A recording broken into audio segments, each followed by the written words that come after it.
Agora.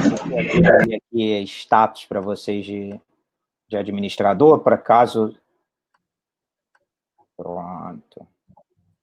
Ótimo. Pessoal,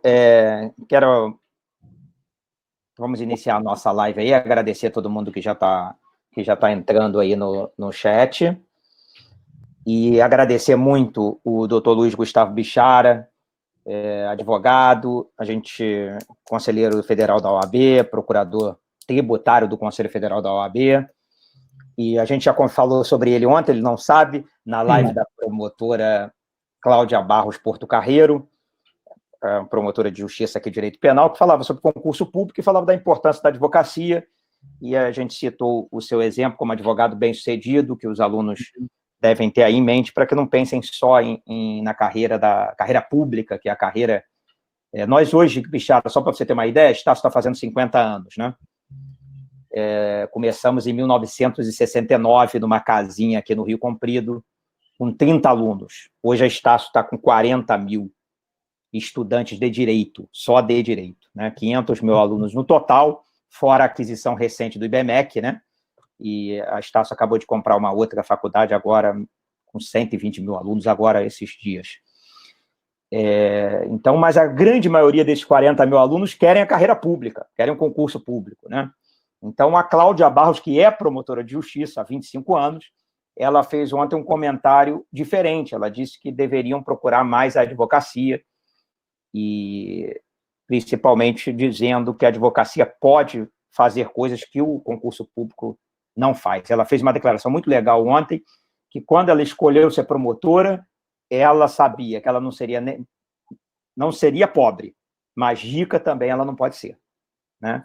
E ela fez esse comentário para dizer que o advogado ele tem essa liberdade para crescer no mundo liberal. Queremos agradecer também a presença da deputada federal Clarissa Garotinho, que é uma das representantes do povo do Estado do Rio de Janeiro na Câmara de Deputados Federais. Como o nosso tema é reforma tributária, nós a escolhemos para esse debate, porque ela é membro da Comissão de Reforma Tributária. E peço aos alunos... pelo convite. Nós é que agradecemos. A Clarissa está sempre com a gente há muitos anos, né? Não é a primeira vez, é pré-candidata a prefeita da cidade do Rio de Janeiro. Ontem ela fez uma indicação que a nossa associação vai atender, que é começar os debates para os candidatos a prefeito falarem com os universitários, e a gente vai fazer isso aqui na cidade do Rio de Janeiro, uma vez que a Estácio é uma empresa carioca, né? Então, com sede na cidade do Rio de Janeiro, nasceu no Rio, então é importante que a gente esteja de olho aí nos candidatos a prefeito da cidade do Rio de Janeiro. Vou pedir aos alunos que participem enviando perguntas através do chat, isso é muito importante, então, por favor, participem ativamente do debate. E a gente vai começar pedindo ao advogado Luiz Gustavo Bichara, que é um dos maiores tributaristas do Brasil, a gente já sabe, para ele explicar um pouco para a gente o que é a reforma tributária, fazer algo sobre... explicar para os nossos alunos o que é a reforma tributária e qual a importância para o direito tributário brasileiro. Bichara, a palavra é sua. Boa tarde a todos. Queria agradecer inicialmente, muito honradamente, o convite feito pelo meu amigo Vitor Travancas, eminente advogado carioca, e, além de advogado, um agitador cultural, vamos dizer assim, né, do mundo do direito, que está sempre promovendo esse tipo de atividade que é tão saudável. Uma alegria muito grande estar aqui. Saudar também, muito especialmente, a deputada Clarissa Garotinho, dizer que é uma honra estar aqui com a deputada, que, além de membro, é vice-presidente da Comissão de Reforma Tributária e uma deputada que conhece efetivamente os temas de matéria tributária. Já tivemos a oportunidade de conversar sobre a reforma, né? E é uma alegria, acho que para o Rio de Janeiro, ter a deputada participando ativamente desse processo de reforma tributária.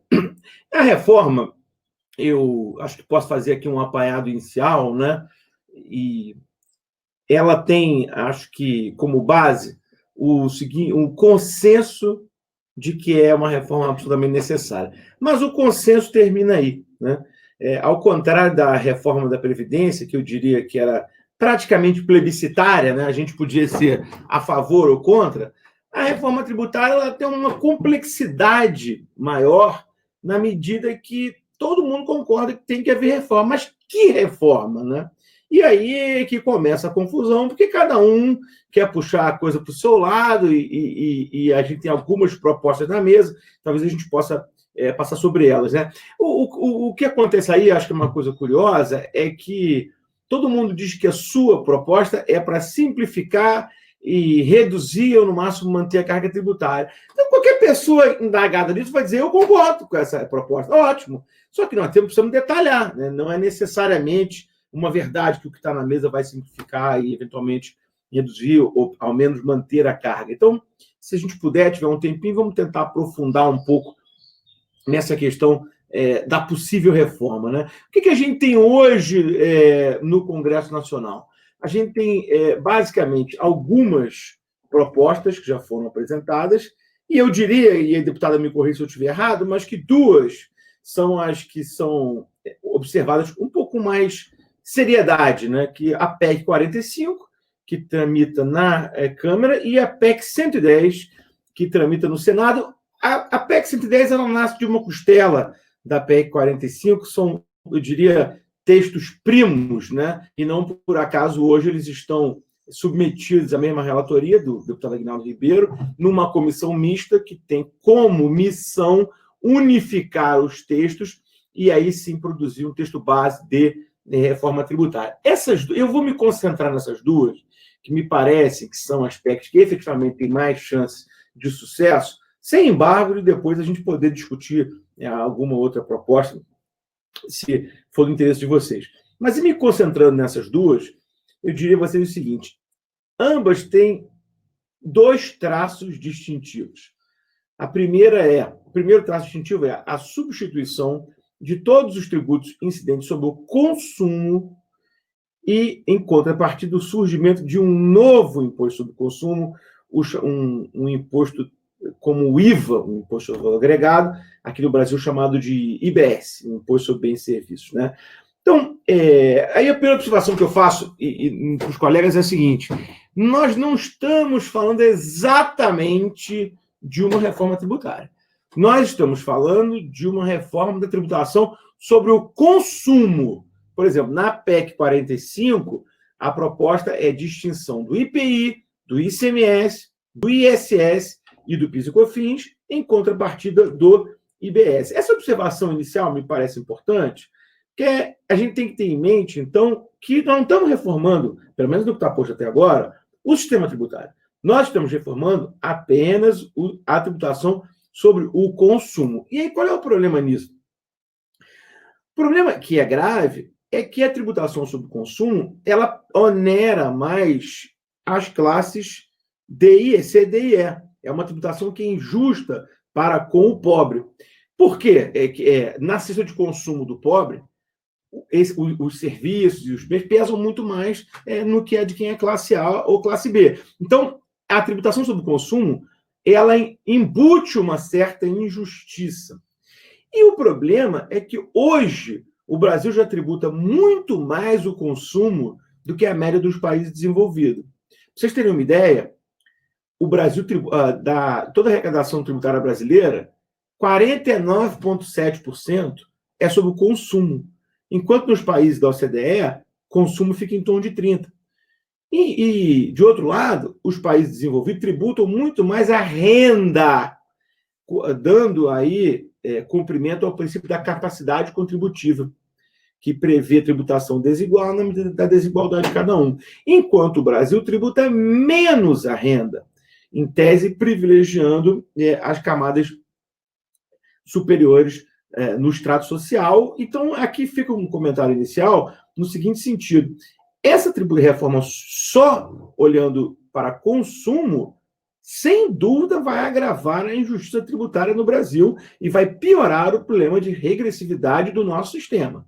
Me parece que uma reforma efetiva deveria mirar também no resto da tributação, ou seja, nos tributos sobre a renda e nos tributos sobre o patrimônio, principalmente nesse momento dramático de pandemia, onde indiscutivelmente haverá, infelizmente, um aumento desse abismo social no Brasil e também dessa chaga nacional que é a má distribuição de renda, né? Não se enganem. Naturalmente, a pandemia vai causar isso. Então, acho também, por essa razão, seria muito importante que a gente desse um freio de arrumação na reforma e endereçasse esses outros temas, né?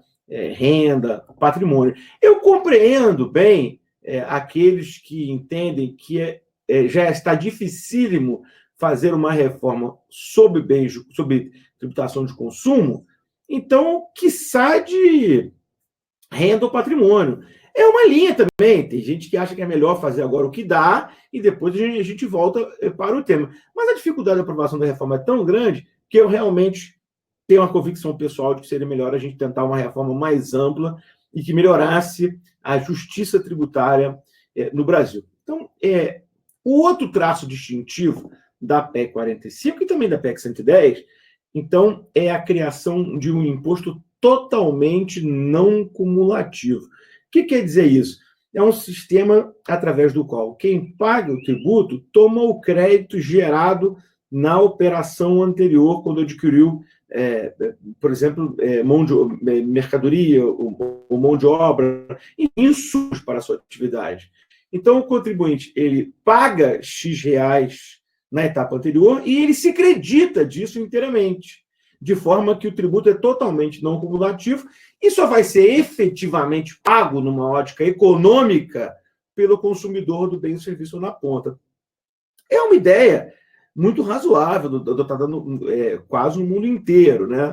O problema, e eu já vou me encaminhar para o final dessa intervenção inicial, é a alíquota. Porque na PEC 45, por exemplo, nós temos uma alíquota proposta de 25%.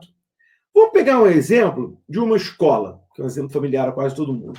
Uma escola média paga hoje 8,65% de tributos sobre o consumo. Paga 5% de ISS e 3,65% de PIS e COFINS.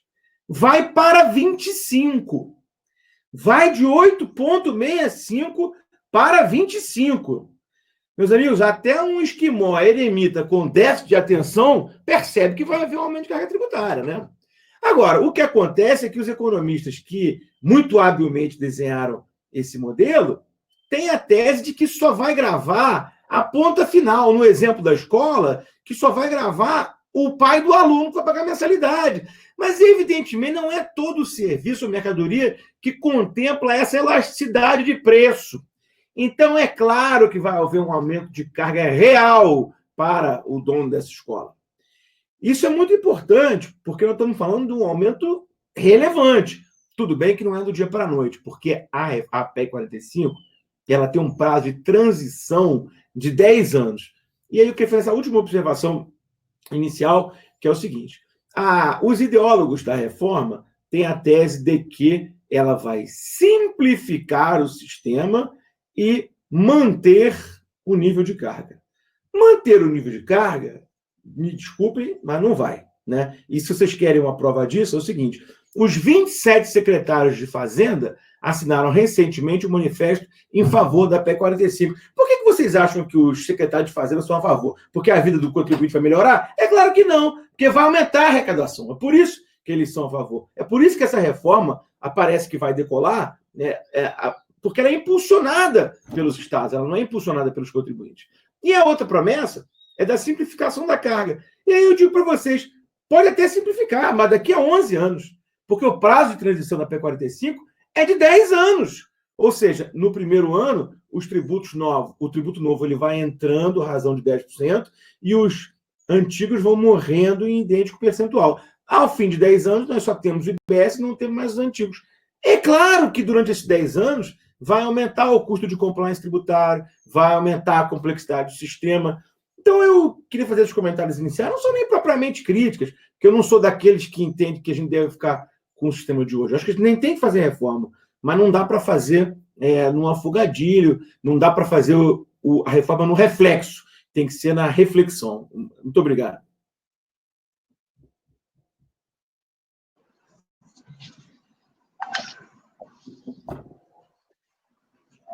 Eu não estou ouvindo seu som, seu áudio. Vídeo. Bichara, liga. Depois, quando você for falar, você liga teu som de novo. Desculpe. Eu que. Aqui para não fazer barulho. Quero agradecer ao Bichara pelo início da exposição e vou passar a Clarissa para ela dizer como as coisas andam no Congresso, qual é a visão dela politicamente. Clarissa é formada em jornalismo, pela faixa, né, Clarissa?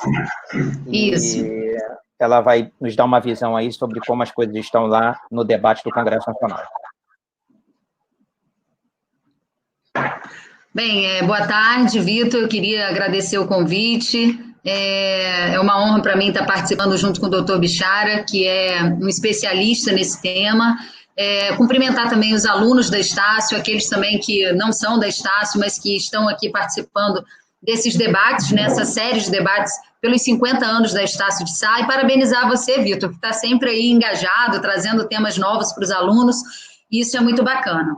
Bom, primeiro, eu queria dizer o seguinte, se fazer reforma tributária fosse fácil, ela já teria acontecido. Todos os últimos presidentes da República prometeram na campanha eleitoral que fariam uma reforma tributária, e essa reforma efetivamente nunca aconteceu no Brasil. O que aconteceu foram algumas mudanças de planos monetários, planos econômicos, até troca de nome de moeda a gente teve, mas reforma tributária efetivamente nunca conseguiu, porque realmente é difícil chegar a consensos. Também, Vitor, eu queria dizer que a reforma que está tramitando na Câmara, ela está bem distante de ser aquela que eu considero ideal. Na verdade, existem vários textos, né? Nós começamos em 2019, quando eu era lá uma das vice-presidentes da Comissão da Reforma Tributária no texto da Câmara.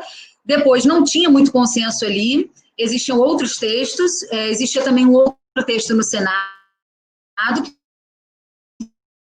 foi citado aqui pelo doutor Bichara, são mista, que eu também faço parte, como membro titular, entre a Câmara dos Deputados e o Senado, para tentar, desses vários textos, encontrar um texto comum e que possa agregar.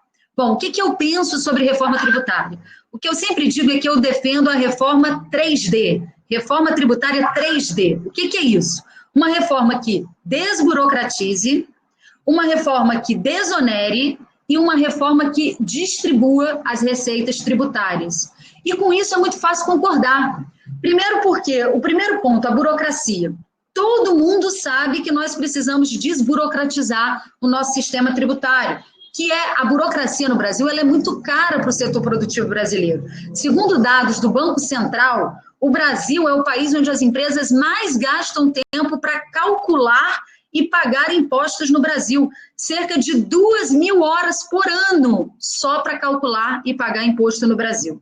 Na Argentina, por exemplo, são 311 horas, no México são 240 horas. Então, para você ver como a gente está muito mal comparado até a países vizinhos, países aqui bem próximos a nós, né? O pagamento também desses impostos, né, que já é uma burocracia, é também apenas uma dessas etapas no processo burocrático, porque até efetivamente pagar, você tem que calcular o valor do tributo, você tem que preencher uma série de formulários, elaborar, analisar um emaranhado de leis, são muitas leis diferentes, verificar o que pode ser descontado, o que pode gerar crédito tributário, ou seja, tudo isso custa muito caro, né? Foi feita uma pesquisa no ano de 2016, que 60 bilhões de reais foram gastos no Brasil apenas nesses processos, né, de calcular e pagar imposto, e que as empresas gastam, em média, 1,5% do seu faturamento anual só com tecnologias, recursos humanos,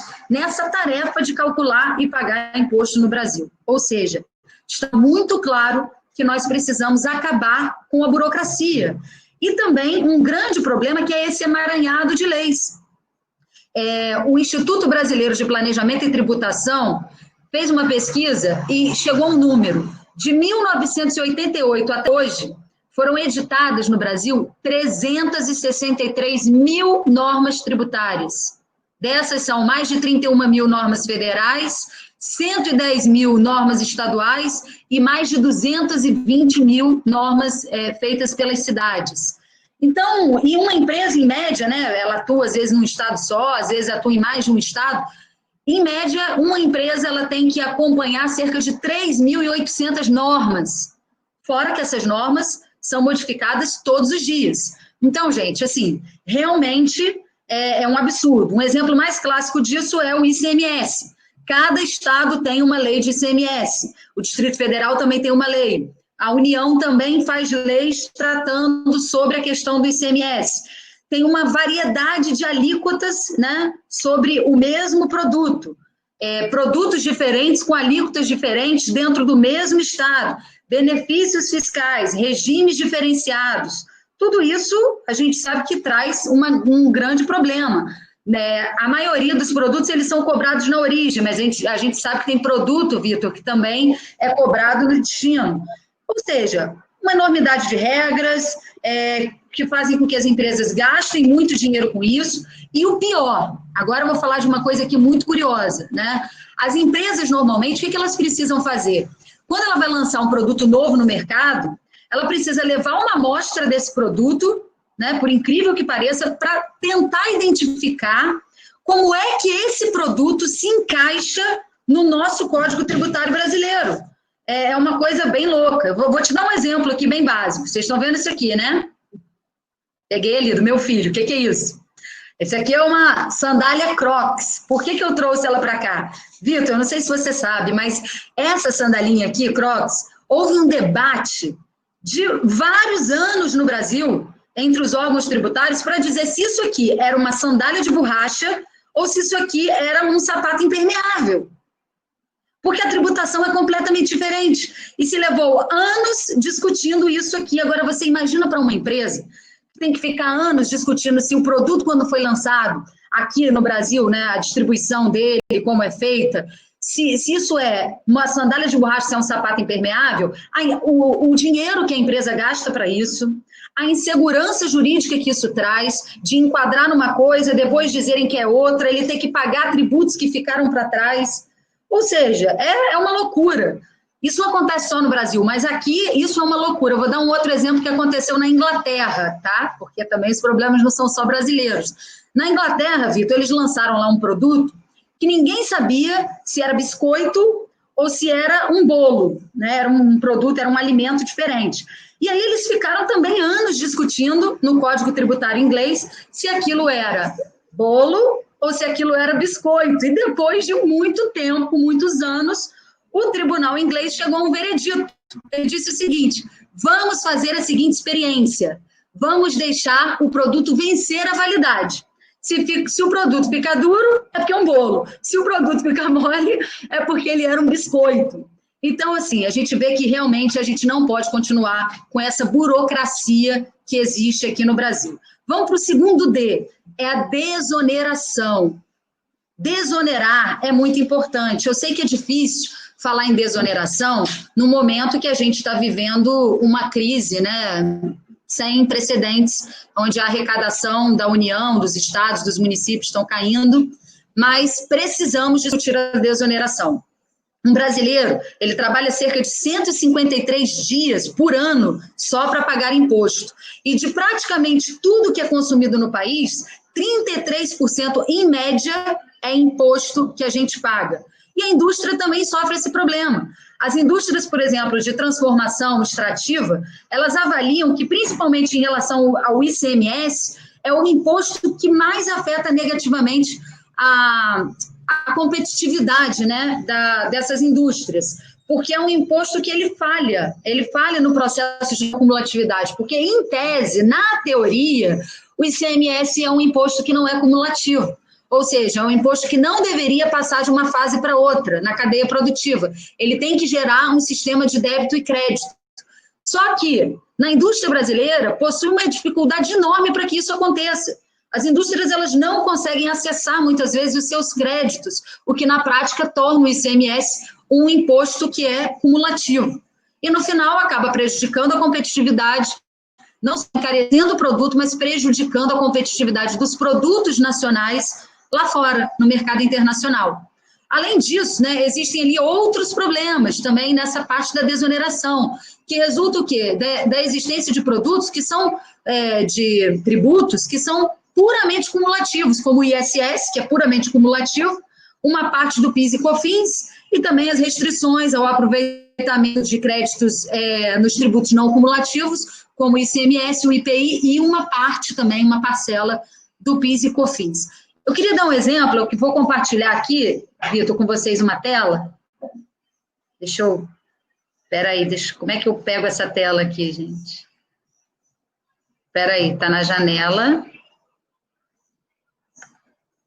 Em você mesmo, você vai e clica no computadorzinho que aparece aí para você.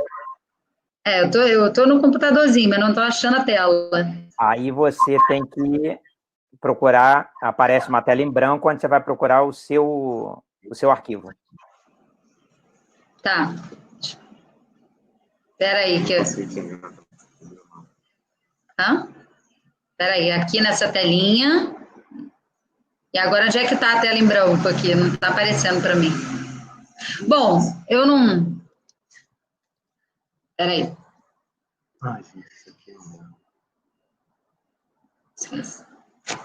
Bom, eu não vou conseguir compartilhar essa tela agora. Mas era só uma tela para exemplificar, Vitor, né? Por exemplo, vamos pegar um produto, né? Fica mais fácil visualizando. Eu preparei aqui a tabelinha, mas não consegui mostrar. Deixa eu ver se eu consigo mostrar aqui pelo celular. Vai ficar mais fácil. Espera aí. Ó, eu acho que eu consigo mostrar aqui. Não, não dá, fica muito claro. O fato é o seguinte, vamos imaginar um produto que custa R$100 em cada etapa da transformação e vamos tentar identificar aí uma média de imposto de 18% sobre cada uma dessas etapas. Lembrando que isso, gente, é só realmente um exemplo, tá? Não é assim, não é o mesmo imposto em cada etapa e também não é o mesmo valor em cada etapa da produção. Estou falando isso só para ficar mais fácil da gente calcular. Se você começa lá com um produto de R$100, depois que ele passa de 3 etapas, ele estaria, se ele acumulasse, ele estaria com um imposto cumulativo de R$108.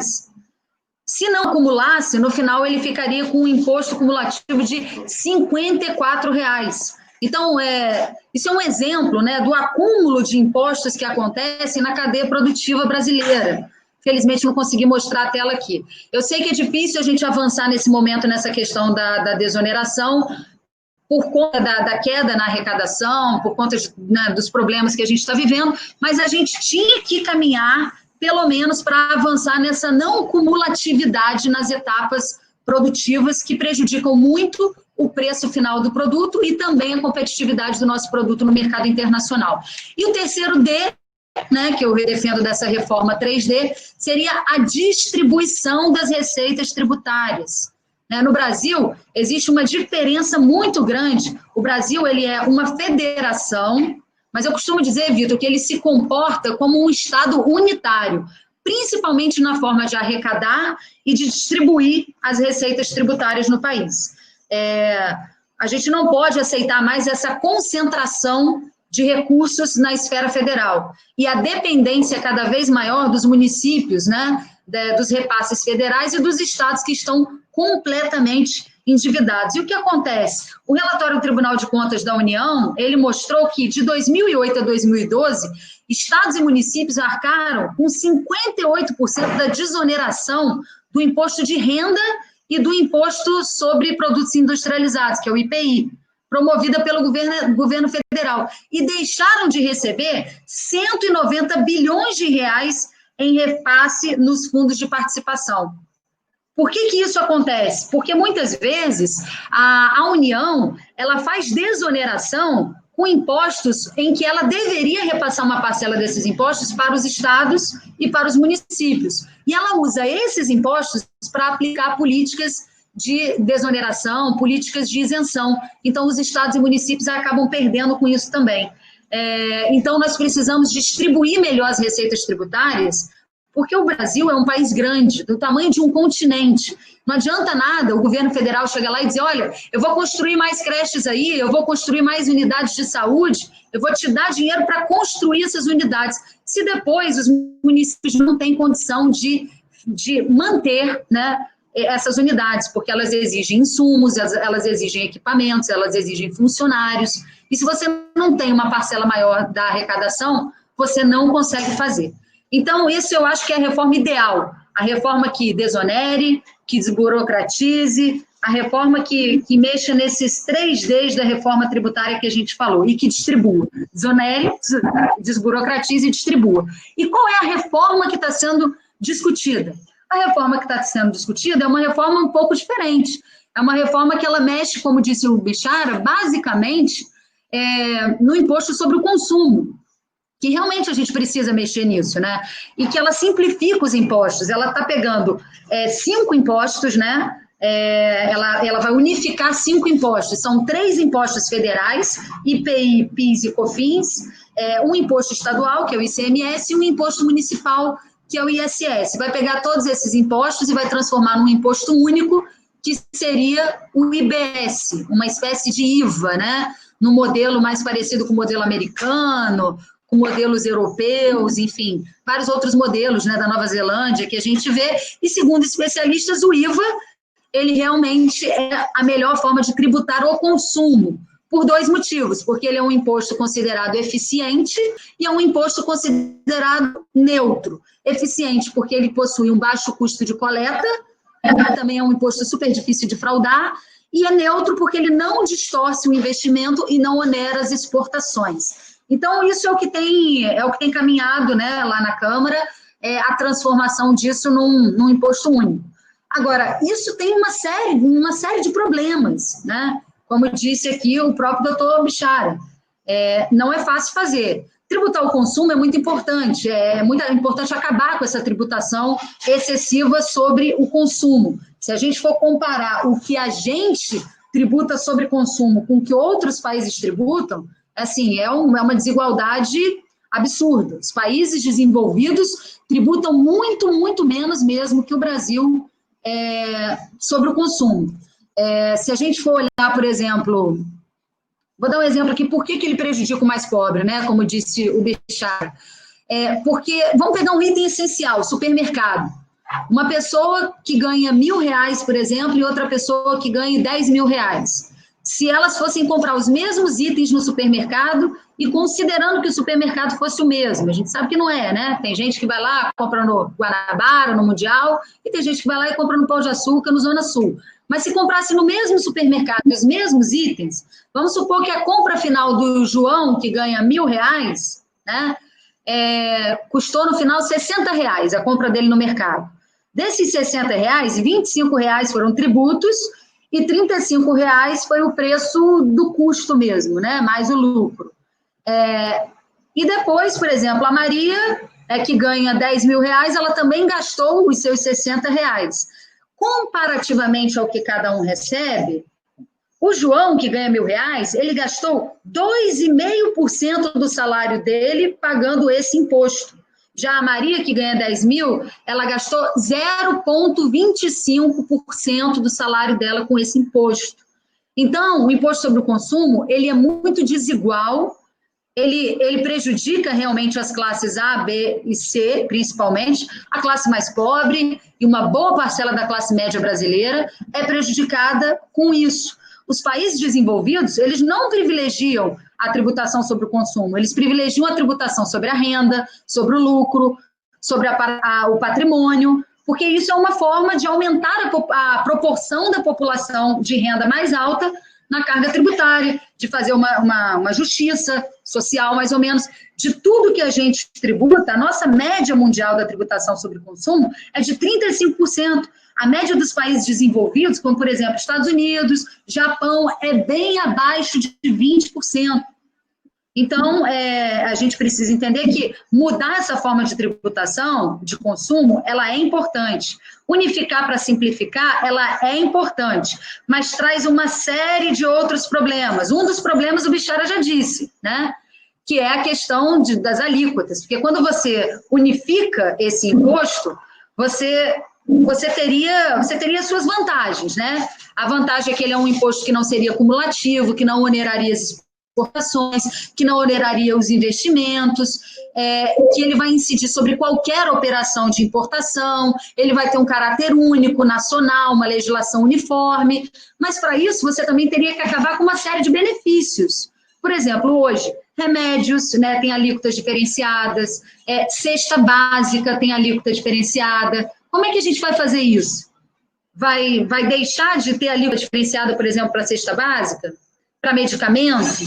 Aí alguns dizem, não, para esses itens você pode ter, mas aí você vai diferenciar. Como é que o caixa do supermercado, porque alguns defendem isso, o caixa do supermercado da população mais pobre vai na hora retirar o imposto?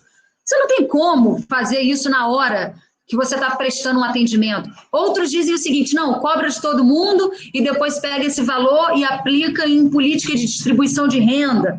É bem complicado, talvez fosse um formato mais fácil, mas a gente sabe que aumentaria, né, o preço, principalmente da cesta básica e dos medicamentos. Como é que a gente faria, né, se a política de incentivo fiscal, ela, por um lado, ela gera uma série de distorções, porque você acaba instalando empresas onde o potencial produtivo dela acaba não se desenvolvendo ali, porque não era o ideal, ela só foi para ali porque ela teria uma carga tributária menor e acaba tendo uma produtividade melhor. De que outra forma nós vamos fazer para incentivar as regiões do Brasil que sem o incentivo tributário não receberiam qualquer tipo de empresa? Como é que a gente vai fazer para gerar empregos nesse local, né? Como é que a gente vai fazer, por exemplo, com a questão do ISS, que cobra 5%, setores como bares, restaurantes, que teriam a sua alíquota muito superior, porque o que se diz é que a alíquota desse IBS seria inicialmente em torno de 20%. Alguns chegam a dizer que vai passar disso, vai chegar a 25%, 27%, chegam a dizer que até 30%, ninguém sabe exatamente qual vai ser o valor da alíquota desse imposto único. Então, a carga tributária vai aumentar. Esse período de transição de 10 anos, você imagina você ficar com 2 regimes tributários simultaneamente, enquanto você está fazendo a tributação. Ao invés de reduzir a burocracia, você pode estar aumentando a burocracia, gerando ainda mais confusão. O governo federal ainda não apresentou ao Congresso quais são as propostas dele, né, para esse texto. O que a gente ouve dizer, uma vez ou outra, é a retomada, né, da CPMF, que eu particularmente sou contra, não só pelo estigma, né, que já ficou do imposto da CPMF, mas porque a cobrança da CPMF ela também é cumulativa e também gera efeito cascata. Então, por isso eu sou contra a retomada da CPMF. Agora, o que eu vejo? Que tem questões que não estão sendo debatidas na reforma tributária e que deveriam ser discutidas novamente pelo Congresso Nacional. Uma delas, e eu sei que o doutor Bichara é defensor, vou pedir para ele falar um pouco mais sobre isso, é a questão da tributação dos fundos de investimento fechado. Isso já foi discutido na Câmara, não foi aprovado, não teve maioria na época, faz muito tempo, é um tema que precisa ser retomado. Outra questão é o ITCMD, que é o chamado Imposto sobre Doações e Heranças, né? Que ele tem um teto de 8% no Brasil, a média que se é cobrada é de 4%, mas nos outros países você tem uma cobrança diferenciada. Então, talvez fosse o caso de pensar numa cobrança progressiva desse imposto, de uma forma que você pudesse preservar aqueles que têm, né, ali o seu patrimônio, mas aqueles que têm um patrimônio muito grande pudessem contribuir com um pouco mais, como acontece nos países desenvolvidos. A gente também poderia discutir a questão aqui do ITR, que é um imposto importante, como o IPTU, né? Mas o ITR ele hoje tem uma taxa muito baixa. Discutir também a questão da desoneração, reduzir, né, sobre a folha de pagamento, não apenas momentaneamente em períodos de crise, mas fazer disso efetivamente uma política, para que a gente possa gerar mais empregos, incentivar principalmente o primeiro emprego no Brasil, fazer disso realmente uma política de Estado e não uma política num período de crise. Enfim, falei bastante, Vitor, mas acho que eu passei aqui um resumo geral do que eu penso, do que está sendo debatido e do que eu acho que está faltando debater. E agora eu quero ouvir aí o doutor Bichara, que é o especialista nisso, o que ele pensa dessas coisas que a gente conversou aqui. Eu acho, deputada, que ela foi exatamente nos pontos. Os pontos eu acho que são esses, né? E com uma visão muito precisa sobre o que está acontecendo, sobre o fenômeno. Eu estou inteiramente de acordo que a gente precisa ampliar essa conversa da reforma tributária, que a gente não deve ficar adstrito a um debate sobre tributo sobre o consumo. Agora, é claro que isso tem uma complexidade, né? Não vai ser fácil, mas eu estou inteiramente de acordo com as suas colocações. Acho que a gente tem que mexer em muita coisa. O ITR, por exemplo, você mencionou, só para a gente ter uma ideia aqui para os colegas, o Brasil ainda é um país rural, né? E a arrecadação de ITR é 0,5% total da arrecadação federal, né? O ITR é um imposto territorial rural, como se fosse o IPTU rural, né? Então é claro que tem um espaço para crescer isso aí, né? Agora, ninguém quer que a sua base aumente, isso é da natureza humana, né? Mas é inevitável, a gente vai ter que sacrifícios, né? O imposto de transmissão, que a deputada também comentou, o ICMD, no Brasil, a verdade é que ele é muito baixo, né? Então, a gente tem uma alíquota máxima de 8%, em muitos 4%, em alguns países da Europa, você tem uma alíquota que beira 50%. É inevitável, nós vamos precisar de recurso para custear a dívida pública que o Brasil está contratando, e agora ainda com mais ênfase por conta da Covid.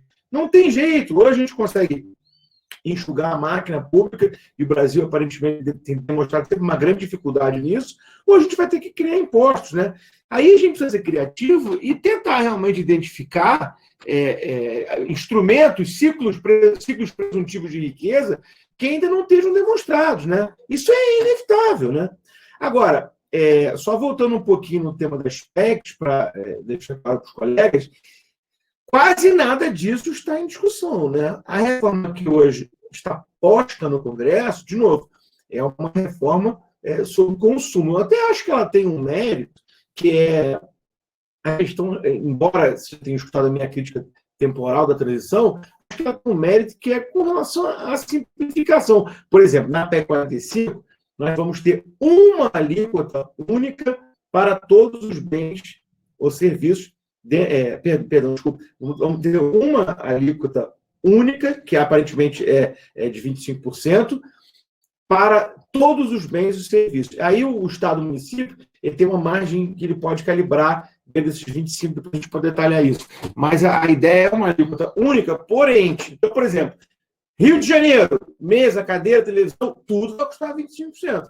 Aí tem uma outra crítica, né? Quer dizer, é razoável que salmão tem a mesma alíquota de água mineral, é razoável que caviar, um alimento constantemente consumido pelo nosso colega Vitor Travancas, tem a mesma alíquota que arroz, né? Então, assim, aí é uma outra discussão, mas a previsão é essa, né? Já na PEC 110, há uma previsão de uma identidade de alíquota nacional por bem. Então, você pode ter alíquotas diferenciadas, mas o arroz vai ter 20% de alíquota no Brasil todo. Então, e o salmão vai ter 30% de alíquota no Brasil todo. É diferente. São duas uniformidades de alíquota diferentes. Uma vertical, válida por ente, por Estado, município, e outra horizontal, válida para todos os bens. Um debate interessante. Eu acho que realmente isso aí pode simplificar razoavelmente o sistema, como o deputado também comentou, isso tende a ser o fim da guerra total, né? Mas lembrando, doutor Bichara, que essa alíquota, né, por exemplo, do arroz, pode ser diferenciada, ela pode ser um pouco menor, mas tem que ser menor no Brasil inteiro. É só para alguns itens, né, como alimentos, medicamentos, e talvez uma alíquota maior para alguns produtos como bebidas alcoólicas, cigarros, né? Existe essa discussão também. Mas não sobre outras coisas, porque justamente o objetivo é acabar com a guerra fiscal.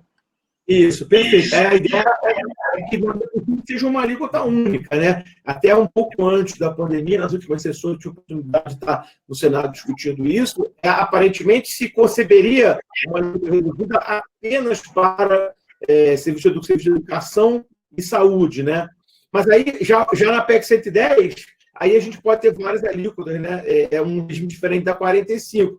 Aí o Congresso vai ter que definir, né, se prefere essa alíquota única horizontal ou a alíquota única vertical. Acho que é um debate interessante. Agora, o que eu acho também curioso, e acho que é digno de nota, é que a despeito da Comissão de Reforma Tributária está funcionando e analisando as PECs, há aí uma miríade de outros propostas de alteração na legislação tributária tramitando ao mesmo tempo, por exemplo, das questões econômicas. E isso eu particularmente acho equivocado. Eu acho que a gente deveria reunir sobre a Comissão de reforma tributária, né? Então, por exemplo, a questão da tributação sobre dividendo, que é um tema muito lento, né? A criação do empréstimo compulsório, né? Está combatido hoje, a criação do imposto de grandes fortunas, né? Grande fortuna, eu vejo até que um colega aqui suscita esse assunto no chat, é um assunto que tem muito, ele desperta, assim, uma coisa até um pouco ideológica, né? Que é muito rico, mas em detalhe, esse é um imposto que ele tem sido abandonado da experiência mundial por uma razão muito simples. A grande fortuna, ela é móvel. Quem tem muito capital, pode na França, criou o imposto sobre grande fortuna. O que aconteceu? A maioria dos milionários foi na Bélgica, que é do lado. Então, tem que ter cuidado, porque aparentemente a ideia é boa, mas ela não é tão simples. E por essa razão é que ela tem sido mundialmente abandonada. Agora, eu estou totalmente de acordo que a gente tem que ter uma tributação mais regressiva, não tem jeito. A gente precisa tributar mais quem ganha mais, né? E precisa desonerar quem ganha menos. Uma outra coisa que é vergonhosa é a não atualização da faixa de isenção no imposto de renda. Então, quem ganha 3, 4 renda, isso é uma vergonha, né? Naturalmente, o imposto de renda deveria tributar preservando uma faixa de isenção do chamado mínimo especial, né? Agora, esse todo, eu acho que ele não vi no âmbito da reforma tributária. A gente não deveria estar com discussões paralelas, né? Assim me parece, né? A internet está ruim para todos nós, né? A gente está em vários lugares falhando diferentes. Um pouquinho aí. A gente está em vários lugares diferentes. A minha aqui, eu estou, por exemplo, nesse momento, usando o celular, porque a própria internet é a cabo. Mas isso é por causa da demanda, né, de internet. É normal que esteja acontecendo isso. Inclusive, a Globoplay reduziu a estabilidade dela, pediu para que outras operadoras também reduzissem o número de dados, porque poderia dar um pane no sistema. Eu, ouvindo vocês falarem, como a minha área de estudo é a área de constitucional, a área tributária, eu confesso ter um déficit muito grande, mas para esse debate eu fico muito feliz, porque fico exatamente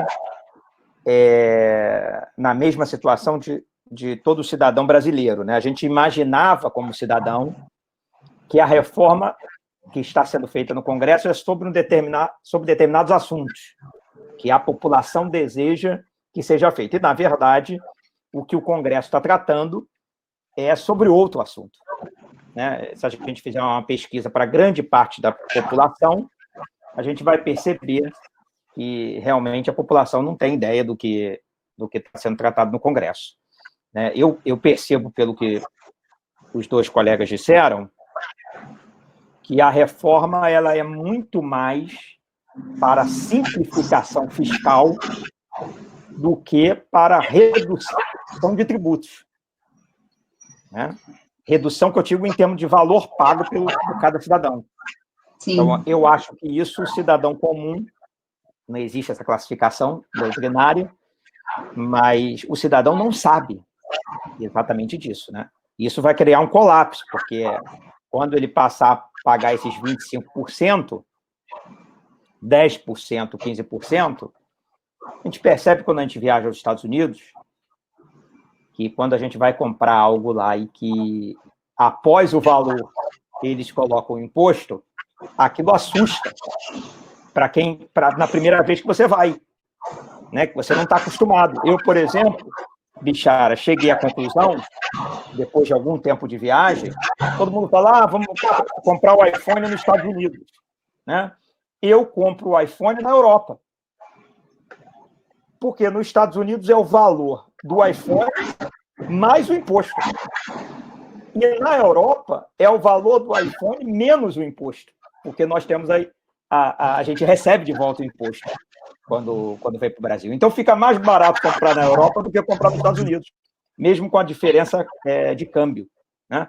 Mas para o cidadão comum, quando ele pagar isso, ele nunca, a maioria do povo brasileiro nunca viajou, não conhece outro sistema, isso vai criar um colapso. O povo está pensando numa outra situação. Então, eu gostaria de fazer algumas perguntas, que a gente já percebeu que está fora do que está sendo debatido, né? Os alunos falaram, agora eu percebi, porque tem muita gente na universidade agora entrando em investimento financeiro, né? E há dois assuntos em investimento financeiro que os universitários ficam bastante preocupados. Uma é o dividendo, né, que é o pagamento do imposto sobre os dividendos. E a outra é a própria aquele valor que tem da isenção, até quanto pode a pessoa que investe em ações investir e desinvestir durante o mês. Parece que esse valor está parado há mais de 10 anos, 15 anos. Então, esse é um assunto que os universitários falam muito. Os universitários falam também muito sobre a questão do imposto sobre os medicamentos. Por que isso em todo o país é assim, Bichara? Todo o país faz tributação sobre medicamento? O imposto sobre medicamento e também cesta básica, me parece que a proposta de reforma é gradual. Todo mundo paga, porque o hipossuficiente terá a devolução desse valor como se fosse através do cadastro, Bolsa Família, entendeu? Eu acho que é inteligente você fazer política pública pelo gasto, não pelo tributo, né? Então, todo mundo paga. Se o sujeito for cadastrado no Bolsa Família, ele vai lá, apresenta a nota e é reembolsado daquele tributo. Eu achei uma ideia boa isso, né? Acho que a gente faz política fiscal aí não pelo tributo, mas sim pelo gasto, né? Isso está na reforma? Já está no texto da reforma? Está no texto da PEC 45, né? A coisa é o aumento dos gastos. Clarissa, quando você falar, você clica no seu botão de som. Porque a gente tem que ficar desligando e ligando por causa do som. Em uma das propostas está sim, mas eu acho até que esse tema ele pode avançar independente da reforma. É um tema que ele pode avançar sozinho, não precisa necessariamente estar dentro da reforma, porque inclusive é mais fácil aprovar ele sozinho do que dentro da reforma. Porque eu vejo um outro aspecto também, né? Aí vamos ver o aspecto da gestão pública. Por que é tão difícil aprovar essa reforma na gestão pública? Porque você tem aí um conjunto de atores, nós temos mais de 5 mil municípios brasileiros, ou seja, mais de 5 mil prefeitos. Temos os governadores. Todos os dias, para fazer o pagamento das contas, o que os prefeitos e governadores fazem? Eles fazem a sua previsão de arrecadação, né? Tem dois impostos aí, um que é estadual, que é ICMS, e o outro que é municipal, que é ISS, que são os dois impostos mais importantes para o município e para o Estado. O Estado, ele fica ali, quanto vai entrar de ICMS amanhã, depois da manhã, quanto vai entrar segunda-feira, quanto vai entrar na terça, para ele montar o calendário de pagamento dos funcionários, para ele fazer o pagamento dos servidores. É meio que conta-gota, sabe? O dinheiro vai entrando e vai pagando, e ele vai fazendo uma previsão. Agora, como é que vai ser isso quando for imposto único, quando for o IBS? O dinheiro vai ficar concentrado aonde?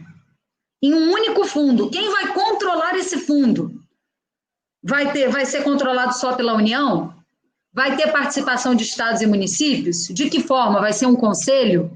Vai ser um fundo à parte, que não tem participação, uma participação totalmente externa, sem envolver os entes da federação? Quanto tempo vai levar para esse recurso cair no cofre do estado e do município? Porque isso, se não for um processo feito muito rápido, né, e muito rápido eu digo quase que instantâneo, ou no máximo com prazo de um dia, a gente vai ter colapso nas crises financeiras dos estados e municípios. Você vai ter folha de pagamento sendo atrasada, fornecedor que não vai ter seu pagamento em dia. Aí, se o fundo for controlado pela União, a União vai ficar debatendo débito e crédito. Não, olha, você tem que receber tanto, mas você me deve tanto, então eu vou reter a sua parcela aqui. Então, existe também um receio muito grande de governadores e prefeitos de qual vai ser a formatação desse IBS, para onde vai esse fundo, de que forma o dinheiro vai ser repassado. Então, os problemas, como você pode ver, a complexidade da reforma ela é enorme. Isso é a dificuldade, né? Agora, a questão é por que ao invés de a gente ter que... eu percebo a dificuldade dos municípios e dos estados em manter a folha de pagamento. Essa é a principal questão, não é? A principal questão dos municípios e estados, da Prefeitura do Rio, por exemplo, nesse momento, é manter a folha de pagamento. Por exemplo, nesse momento não tem dinheiro, foi pago os salários agora na sexta-feira, não tem dinheiro para pagar mais nada, né? Os cofres estão vazios. Agora, não seria melhor pensarmos, a gente não está fazendo o caminho inverso, o certo não seria enxaguar a máquina pública, retirar da máquina pública esse excesso de cargos comissionados que nós temos, excesso de funcionário público, excesso de função. A gente não teria que reduzir, porque a gente está sempre pensando em como nós vamos pagar a dívida do Estado. Né? Eu acho, Vitor, e vejo o seguinte, no momento de pandemia, o setor privado dando a sua contribuição, né? Sofrendo, muita gente demitida, com salário renegociado, e o servidor público? É como diz o ministro Paulo Guedes, está com a geladeira cheia, vendo tudo na televisão, né? Eu concordo com você, a gente deveria repensar o tamanho do Estado. Por outro lado também, se a gente começa a acoplar muito, vamos debater o tamanho do Estado e depois a reforma tributária. Não anda nada, né? É como, por exemplo, o Refis, que, a meu ver, é uma providência totalmente indispensável no momento desse de crise. Aí diz o deputado Rodrigo Maia anteontem, não, vamos atrelar o Refis à reforma tributária. Aí digo eu, tudo bem, é a receita perfeita para não ter nem Refis nem reforma tributária, né? Aliás, essa é uma questão que deveria evoluir, não sei... Por isso que eu falei que a questão dos medicamentos que o doutor Bichara levantou, que está no texto de uma das propostas, é melhor que ela caminhe sozinha do que ela caminhe dentro da reforma tributária, porque ela tem mais chance de êxito.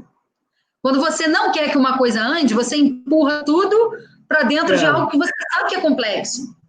E, Clarissa, existe um ponto aí complicado, é que se você, de alguma forma, fizer uma isenção da questão dos impostos sobre medicamentos, você vai reduzir em muito a judicialização da saúde no Brasil. Porque o que está acontecendo? As pessoas que precisam de medicamento hoje, o Estado está sendo obrigado a comprar de uma forma ou de outra, porque as pessoas estão procurando o judiciário. Né? Então, por quê? Porque esse dinheiro não retorna. Né? Para um aposentado, ele gasta quase tudo com medicamento. Né? A mesma coisa, eu iria fazer uma pergunta sobre o aumento da dedução com que se refere à educação. Porque a educação hoje deveria ser tarefa do Estado, mas os pais pagam colégio para os filhos, na grande maioria das vezes. Né? E o valor da isenção está em R$3.000, às vezes 2 mensalidades em 12. Então, Vitor, esse é um assunto que pessoalmente é muito caro, porque eu sou advogado de uma ADIM, proposta pelo Conselho Federal da OAB no Supremo Tribunal Federal, objetivando exatamente afastar essa trava da despesa com educação. Acho uma coisa lamentável, confio muito numa decisão favorável do Supremo, e para não cansá-los aqui falando da causa, eu só quero dar um dado que chega a ser até engraçado. Um casal divorciado, se combinar entre eles que o colégio do filho será pago via pensão, terá dedutibilidade total, porque a pensão é 100% dedutível. Já se a mensalidade for paga pela mãe ou pelo pai, não será dedutível. Então, quer dizer, no final do dia, a legislação brasileira incentiva até o divórcio como uma forma de planejamento tributário, né? Porque se pagar via pensão, deduz. Se pagar a escola, não deduz. Realmente é uma coisa sem o menor sentido, né? Clarissa, ligar o som. Ligou? Eu me desconcentrei aqui, até esqueci o que eu ia falar, porque entrou um tema em cima do outro. Eu adorei essa ideia dessa ação, eu não sabia dessa ação. Essa ação tem que ter o apoio, é bom você falar, Bichara, para a gente apoiar com lobby, realmente, eu gosto disso, com relação aos estudantes do Brasil inteiro. Estudantes do Brasil inteiro devem fazer lobby do STF para passar. E pais, e alunos, e as próprias escolas. porque é uma situação terrível. A pessoa não consegue se especializar hoje, não consegue fazer um mestrado, não consegue fazer um doutorado, não consegue fazer uma graduação depois do fim do FIES, praticamente, porque não consegue pagar. E isso deveria ser uma tarefa do Estado. O comentário que eu ia fazer, Vitor, agora me recordei, porque a gente acabou entrando nesse assunto aí relacionado à educação, foi quando o doutor Bichara falou sobre, você também disse isso, a redução do tamanho do Estado. A gente só não pode confundir o que é redução do tamanho do Estado com redução da participação do Estado na economia do Brasil. Porque muita gente confunde esses dois conceitos. Você defender, né, enxugar a máquina pública, você defender menos cargos comissionados, mais funções técnicas, isso é uma coisa. Defender uma menor participação do Estado nas decisões da economia é completamente diferente. Eu sei que existe uma corrente que defende isso, né, e quem defende isso diz que é para destravar o Brasil, é para permitir uma liberdade econômica maior, mas eu acho que pode haver liberdade econômica sem o Estado perca sua participação na economia. Porque em momentos de crise como esse que a gente está vivendo, quem salva a economia é o Estado. A gente está vendo, por exemplo, o que está acontecendo com as companhias aéreas. O Estado está praticamente virando sócio das companhias aéreas brasileiras para evitar uma quebradeira geral. Quem está aportando recurso público é o Estado para salvar as companhias aéreas. Assim como está fazendo um plano que eu considerei muito tímido, houve um plano, mas eu achei que foi tímido demais, em relação às pequenas e médias empresas, que são as maiores geradoras de emprego no Brasil. Então, a gente só não pode misturar os dois conceitos, né? O que é enxugar o Estado com reduzir a participação e a capacidade de decisão do Estado na economia do país, que são coisas diferentes. E se me permite só adicionar, no momento de começo de crise, por que a gente não pensa numa contribuição previdenciária compulsória para os funcionários públicos do topo da pirâmide? A gente sabe hoje em dia no Rio de Janeiro você tem viúva de PM ganha R$ 1.500 e tem burocrata ganhando 80, 100 mil reais, né?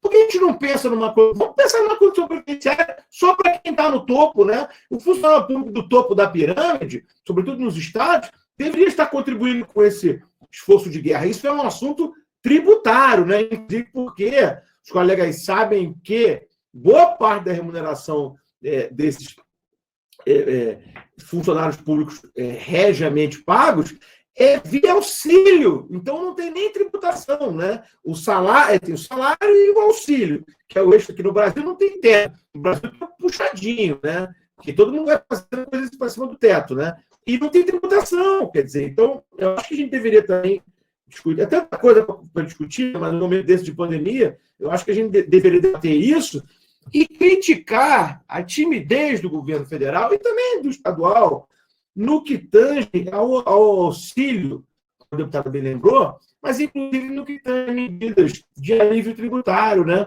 Por exemplo, hoje, eu tenho aqui uma lista, todos os países que foram afetados pela pandemia tomaram medidas tributárias no sentido de aliviar os contribuintes. Claro, é preciso exigir contrapartidas, né? Mas, por exemplo, se der um diferendo agressivo, um pouco mais agressivo de tributo, se o contribuinte não efetuou a emissão, né? Não precisa nos preocupar agora com o emprego. Os Estados Unidos foi... Tudo bem que ontem anunciou até um plano agressivo de geração de emprego, né? Mas o fato é que foi de pleno emprego para 20% de desemprego em 2 meses. O Brasil está fechando emprego agora. Muito tem que oferecer benefícios tributários aos contribuintes, desde que eles comprometem se manter emprego. Agora estamos discutindo. E, ao mesmo tempo, a contribuição de folha é que, na prática, um óbice a tratação, né? A gente deve atacar esse tema da contribuição de folha, que é uma obsessão, acho que até elogiável, do ministro Paulo Guedes, mas o problema... O sinal do Bichara está muito ruim, né? Eu acho que caiu. Se ele caiu aí. Ele vai entrar aí daqui a pouco. De certa forma, Vitor, o que o doutor Bichara coloca sobre a questão do topo do salário de alguns servidores, que é a minoria, né? Acho que ele está voltando aí para a sala. Sim, sim. Isso vai ser discutido na proposta que o governo apresentou ao Congresso da reforma administrativa, né? Essa questão do topo dos servidores, ela está sendo discutida. A gente só não pode transformar, né, tentar transformar o servidor público como algo que é ruim para o Brasil, porque não é. Caça-bruxa, um caça-bruxa.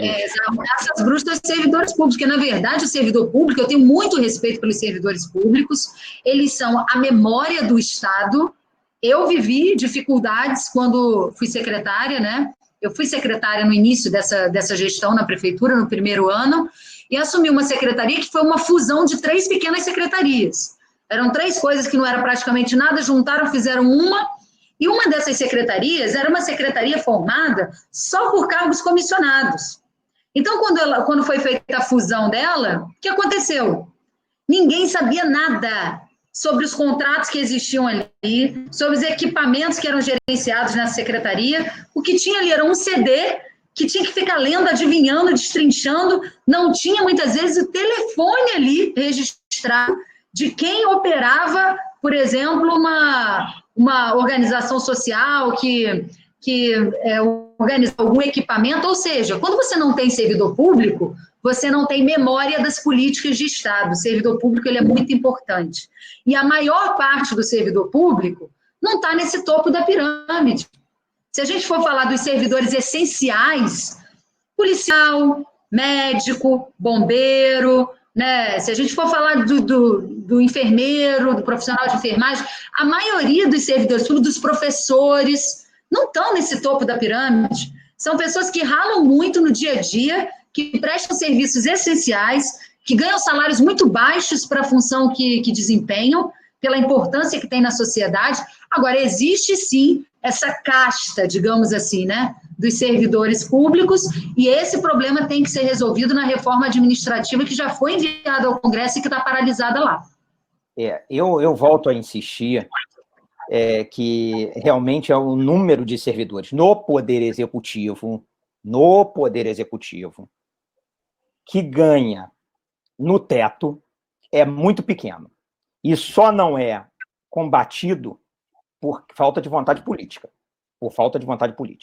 Tá? Existem muitas leis que beneficiam, leis municipais, leis estaduais, mas é um número muito pequeno. O problema está no excesso de cargos comissionados. Agora, obviamente, Bichara, que a gente fazendo um estudo sobre o Brasil, essas pessoas que estão na função pública, sejam servidores, sejam cargos comissionados, fazem parte da economia brasileira. Se não estivessem lá, estariam desempregados. E isso criaria um problema também se a gente não vamos ter mais cargo comissionado. Esse dinheiro acaba entrando no mercado de consumo e volta de alguma maneira. A primeira coisa respeito ao teto. Nenhum servidor público brasileiro ia ganhar o teto na federal. Isso, para mim, é uma coisa simples. Né? O respeito ao teto é uma coisa que a gente tem que implementar com urgência, né? Isso até que a Constituição já prevê, eu não sei se é o empréstimo compulsório, não é? Poderia ser usado nesse caso, né? Não sei, Bichara. Inclusive há uma proposta de empréstimo compulsório no Congresso, mas eu escuto um pouco infeliz, né? Porque ela objetiva tributar os lucros das empresas no ano de 2019.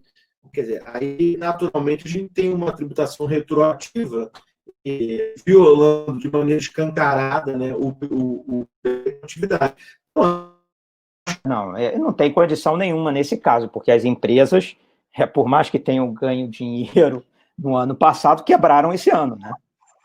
Isso aí não há nenhuma empresa de capital aberto. Cara, existe uma ou outra empresa de capital aberto, talvez farmacêutica, supermercado, tenha tido algum tipo de lucro. Mas o resto teve uma decadência muito grande aí. Vitor, se você me permite, só para finalizar, né, uma questão conceitual, que aí a gente não está falando sobre texto de reforma tributária, a gente não está falando disso, mas a gente está falando de algo que a gente sente que está no coração das pessoas, né? A gente sabe que as pessoas entendem que no Brasil existe uma burocracia grande que precisa ser combatida, que existe que precisa se desonerar, né, essa tributação sobre a cadeia produtiva no Brasil, mas tem uma coisa que talvez seja a que mais incomoda o cidadão brasileiro, que é a má utilização dos seus impostos. Então, isso também precisa ser discutido, porque o que o cidadão brasileiro pensa é o seguinte: eu pago imposto demais e não vejo retorno nenhum. Eu pago muito imposto e tenho que pagar meu plano de saúde. Eu pago muito imposto e às vezes tenho que ter uma segurança privada. Eu pago muito imposto e não posso dormir à noite enquanto meu filho não chega da rua porque eu tenho medo da violência. Eu pago muito imposto e o asfalto é uma porcaria. Você asfaltou hoje e ele já está esburacando amanhã. E você não tem iluminação pública, e você não tem limpeza de bueiro, e você não tem... Então, assim, a má utilização dos impostos, eu acho que a grande revolta do povo brasileiro, além de tudo, né, que precisa de uma reforma realmente para desonerar, para distribuir, para desburocratizar, é também pensar na utilização e no retorno. O cidadão, ele precisa ver o retorno do seu imposto, porque a gente pode ter o melhor sistema tributário do mundo, que se o cidadão não perceber que o imposto que ele paga, ele tem um benefício, ele tem um retorno, se ele não consegue identificar isso, não há sistema tributário bom, eficiente, que satisfaça a população se ela não vê o retorno. Isso é uma coisa que nós precisamos mudar no Brasil. Está todo mundo o tempo todo querendo fazer mais, querendo aumentar a máquina, eu quero fazer mais obra, eu quero fazer mais unidade de saúde, eu quero fazer mais escola, quando o que as pessoas querem é ver as coisas sendo feitas de uma forma melhor. Elas querem uma melhor gestão do que já existe. Elas querem uma cidade fácil, um estado fácil, um país onde as coisas funcionem. Por isso que muita gente, quando viaja e vai para outros países, diz, se eu pudesse, eu não voltava mais para o Brasil. E, infelizmente, a gente está vendo esse pensamento aumentando todos os dias. Todo dia tem gente dizendo, eu quero me mandar do Brasil. E o que nós queremos é que o Brasil seja fácil, que as coisas sejam simples, que as coisas funcionem. Né? Isso só vai acontecer se o cidadão ele tiver a percepção de que pagar imposto vale a pena porque ele tem um retorno.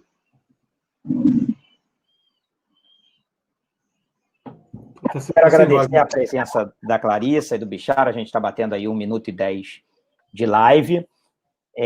Agradecer muito ao Bichara. Eu vou dizer que eu, pessoalmente, fiquei bastante assustado com o perfil de reforma. Eu realmente imaginava que era outra reforma que estava sendo feita pelo Congresso. Vou propor ao Bichara e à deputada, depois que a gente faça uma roda, quando as coisas voltarem, pelas universidades de direito, porque eu tenho certeza que os universitários não sabem, os alunos de direito, os operadores. É claro que é bom para a gente aprender e etc., mas eu acho que não era isso que o povo estava almejando, ou seja, o povo está até apoiando a reforma tributária, mas está que nem a lei no pacote anticrime. O povo apoiou uma coisa, o pacote é outro. E até hoje o povo ainda pensa que o pacote é bom, quando o pacote foi péssimo. Né? Ontem a gente descobriu nas palestras que teve criminoso que vai ter pena reduzida, ao invés de aumentada. Né? Porque, como é benéfico a ele, a pena vai ser reduzida do criminoso que está cumprindo pena. E não aumentada, porque foi mal escrita a lei. Então, propor isso aos senhores. Eu queria também, depois, eu tinha uma pergunta ótima para fazer o Bichara aqui, se a criação dos jogos no Brasil não resolveria um problema de financeiro um pouco do governo federal e reduziria a dificuldade aí da tributação. Eu não sei se dá para responder, mas quero agradecer muito aí ao Bichara. Bichara, liga seu som aí para falar.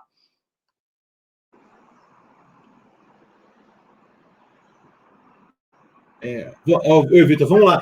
Assim, eu posso tentar responder o seguinte, eu tenho certeza que alguma arrecadação seria gerada nisso. Então, eu acho positivo. Né? Como dizia o Ben Bernanke, o ex-presidente do Fed, não existe ateu em trincheira nem ideólogo em crise. Né? Nós estamos num momento de crise aguda, então a gente tem que tentar conseguir recursos. Eu acho que seria uma boa que viria recurso daí.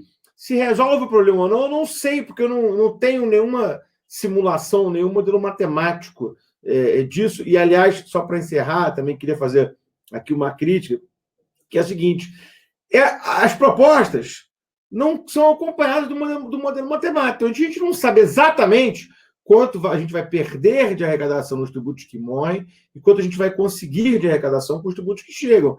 Então, eu acho que a gente precisa fazer conta. A gente precisa saber se vai aumentar a carga para o contribuinte, se não vai. A gente tem que ter um modelo matemático disso. O economista Bernardo Api, que eu respeito muito, né, que é o ideólogo da PEC 45, ele diz que a reforma vai ser boa porque o Brasil vai crescer 10%.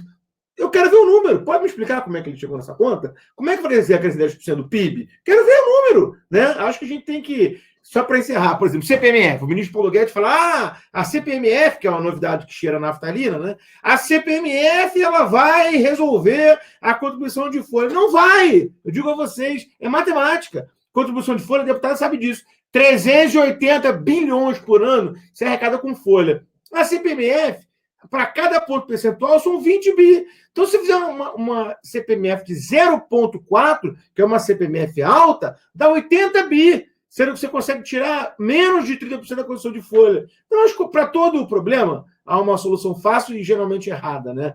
Então, essa CPMF é uma delas. E a gente tem que parar com essa coisa de buscar uma solução fácil e tem que ter os números para subsidiar a decisão. Então, com essa intervenção final, já aproveito para me despedir dos colegas, dizer que foi uma honra estar aqui com você, Vitor, com a deputada. Espero que possamos estar juntos novamente, se possível, pessoalmente, fim da pandemia, né?